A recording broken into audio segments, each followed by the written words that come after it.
The son of a bikie leader has been killed and his father wounded in a shooting in Adelaide overnight. Police say the two men were fired on at Dry Creek. Vince Focarelli may be a marked man, but he's refusing offers of police protection when he emerges from hospital. The drug trafficking case against gang leader Vince Focarelli has suffered a blow which could see him walk from jail. A court's heard no forensic evidence has been found to link Focarelli to a stash found in a car he was driving on the night of his son's murder. Walaupun Vince sudah memeluk agama Islam, tetapi pada waktu itu, Vince masih lagi aktif dengan kegiatan gangsterism dan melakukan hal-hal seperti minum arak, mengedar dadah, mencederakan dan sebagainya.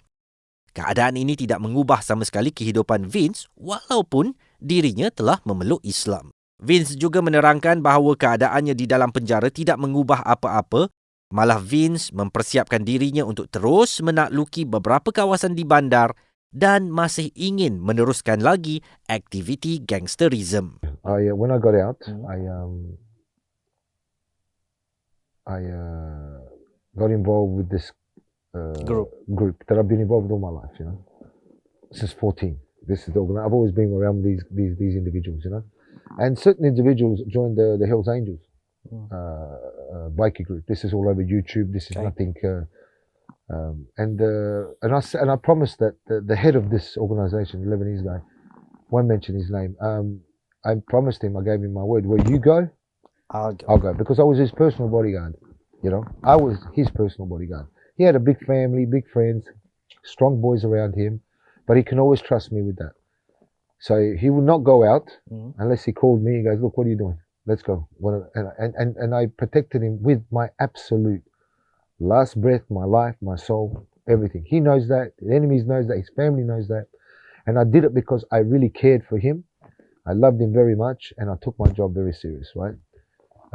So I said to him, I gave him my word, wherever you go, I go. So I got out of prison now, and he was a member of the Hells Angels. So he asked me to tag along. I said, of course. Where you go, I go. So I became prospect of the Hells Angels. I was prospecting with them. They know that I was a different quality of prospect at that time. When you prospect there, they tell you, they ring you 2, 3 o'clock in the morning, give me a packet of cigarettes, can get me this. Just treat you with, disrespect. They didn't do that with me. I wouldn't do it. If they called me at 2 o'clock in the morning, I'd say, what? You better get the wrong number, you know what I mean? Like, I'm not your dog, I'm meant to be your soldier to protect you, and you better honor, you got to, like me, when I made my own crew, I honored my boys, because they're putting their life on the line for me. So I'd always be first, not kick them forward, you know what I mean? So that was my quality of being a person. So, and then it didn't work out with them. I got into a big, obviously, from the jealousy of their end, I got into a big feud with them. I bashed a couple of them severely, and I'm proud to say I did, because these two individuals, for what I understand, were just evil people, just not good people. So that didn't go well. So all the shootings started happening, tit for tat. They were getting shot at. They put a bomb near my house. It's all over the news. I'm not sure if you saw that. That bomb was put there, 20 meters away from me. When the perpetrator went to get the bomb, he was meant to put it near my window where I sleep. And my kids sleep with me too sometimes, my wife at the time. Sometimes the kids jump in bed, they sleep. You never know if they were there at that time. But that would have killed me, my wife, them. It would have just killed us all. So when the bomber, the kuffar, because that's what he did, and that's what he died like, when he went to take the bomb out, there was another, his partner in the car, the gun, he was there, and he went to take the bomb out, and when he picked it up, boom, it blew the car roof off, half the car, all his body parts, legs, arms, torso, head. The other guy's from his ribs on, his head blew completely off in his arm, off his body. You can only see half the body. You can see the helicopter doing that. And I have no sympathy. Alhamdulillah, Allah knows best. You know, they were meant to be Muslims too. They were meant to be Sunni Muslims at that time, but they chose the Dajjal, the shaitans, and to put a bomb next to a Muslim. I was a Muslim by then. At that time, I was a Muslim. You know, Allah had other plans. You know, Satan likes to plan and plot. Allah is the master planner. So Allah saved me on that occasion. I've been shot on 5 different occasions. Sure. So I've been shot 5 times, and I say this with absolute humbleness, not arrogance. And look at me, right? And point blank range. Point blank range. You know what point blank means? When you can't miss. It's point blank, yeah. Right? You know, when you get the telescope, it's got that cross, you're on point blank now, right? So it's not from a distance or from this. I mean, I've had shootouts from 10 meters, we're shooting each other and stuff like that. But these assassinations have been from point blank, yeah. So I have a bullet here. God. Right? One bullet hit 2 of my ribs, broke my ribs, came out of my chest. Oh. If you can see that, there's a bullet came out from here. One bullet here in my leg. Severed my main artery. Allah says in the Quran, you know, every soul shall taste death with Allah's leave, and everything is written. If you want the good things of this world, Allah will give them to you. If you want the good things of the next life, Allah will give them to you. This ayat is the one that changed me and started me practicing Islam properly and gave up the criminal life. You know? So all these shootings and that, you know, I was a Muslim, but I was still gangbanging. And I know you can't be a Muslim and a gangster. We understand. Tupac said it well, right? Yep. Okay, so we can't do that, but I get that. But I did convert. I was Muslim. I was praying. I was going to the mosque on Fridays. I was doing the best I can. I was very naive and limited on my knowledge, really. But my passion, like I said, loyal, right? Yep. I'm loyal to Islam now, very strong. And I understood that the Quran doesn't contradict. I understood that Jesus Christ, peace and blessing upon him, was a prophet.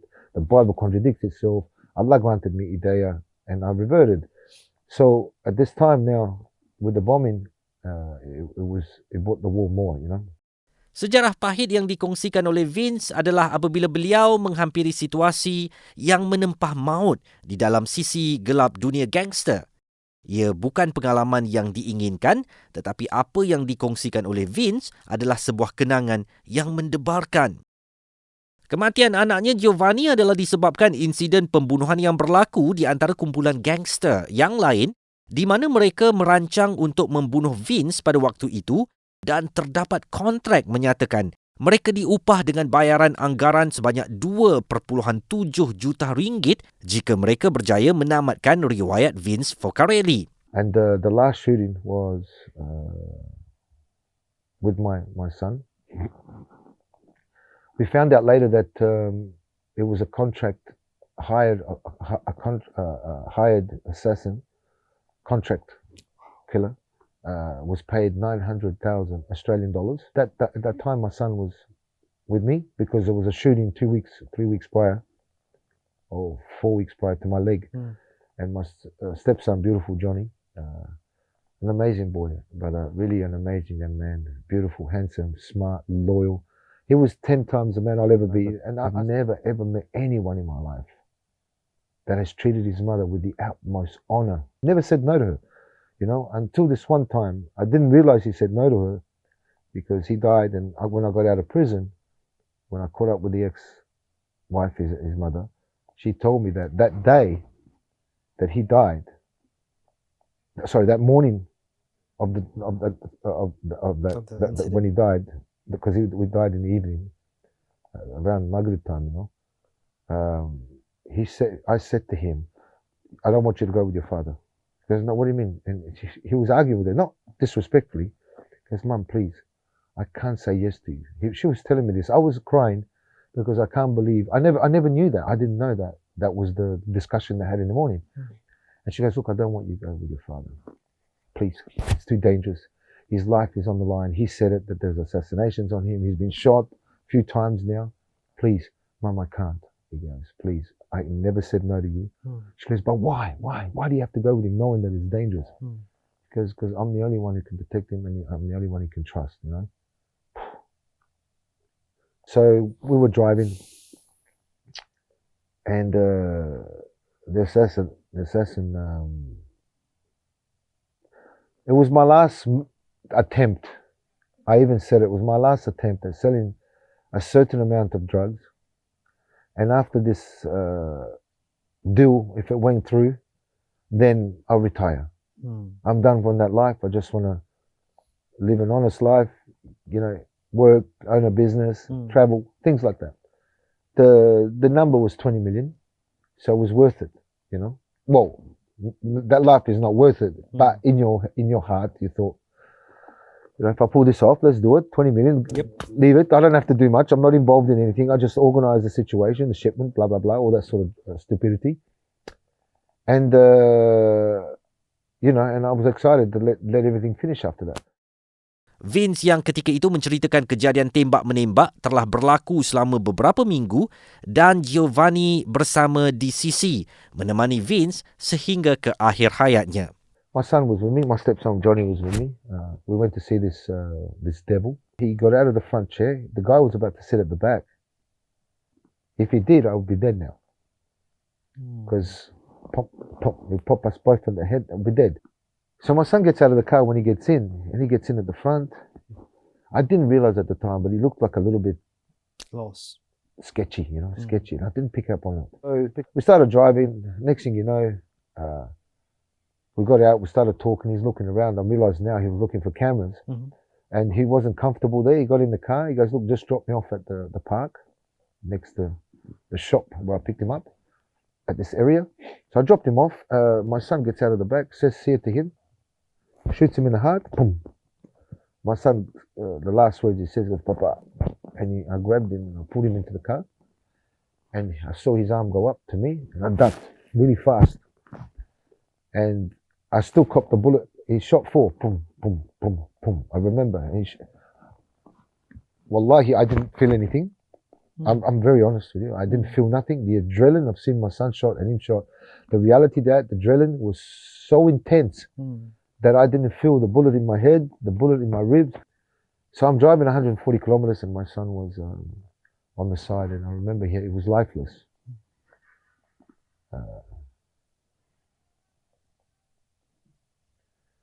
He was lifeless, the beautiful green eyes, you know, and I remember looking at him, and you know, there's a part of you.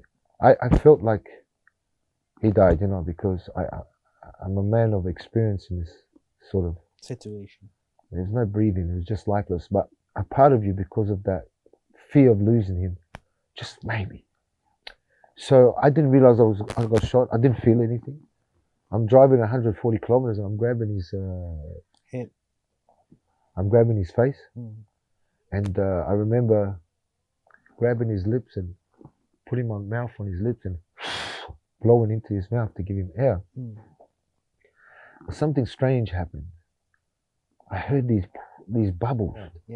I heard that from his throat, all the blood, and I realized for the blood to be up to his, because I blew air, for the blood to be up to his, all that blood, I realized, you know, and I tried twice or 3 times, and then I asked Allah.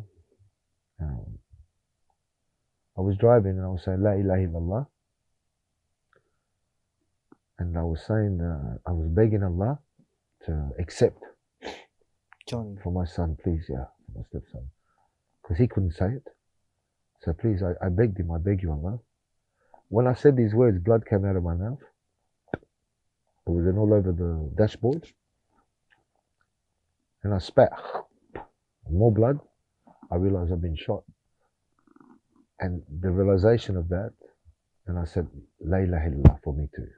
Setiap individu mempunyai kisah yang gelap dan layak diberi peluang kedua untuk menjadi insan yang lebih baik dan meneruskan kehidupan mereka. Kita sebagai manusia tiada hak untuk menghukum mereka atas masa silam yang sudah pun berlaku. I'll leave you with this also. I'll tell you how important salat is.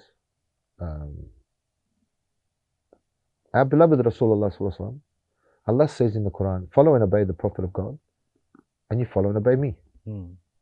Follow and obey the Prophet of God, and you follow and obey me. So when we stop praying, we become disbelievers. Doesn't mean that we haven't got deen in us. It doesn't mean we're not Muslims and we haven't got La ilaha illallah with us. but we become disbelievers because the connection to Allah, the one connection to Allah is salat. Allah made it compulsory, non-negotiable. Never ever lose faith in knowing that Allah is a merciful and forgiving God. But Allah does want us to do the right thing. And like I said, guys, whatever sin you're doing, don't stop praying. Don't miss your prayers.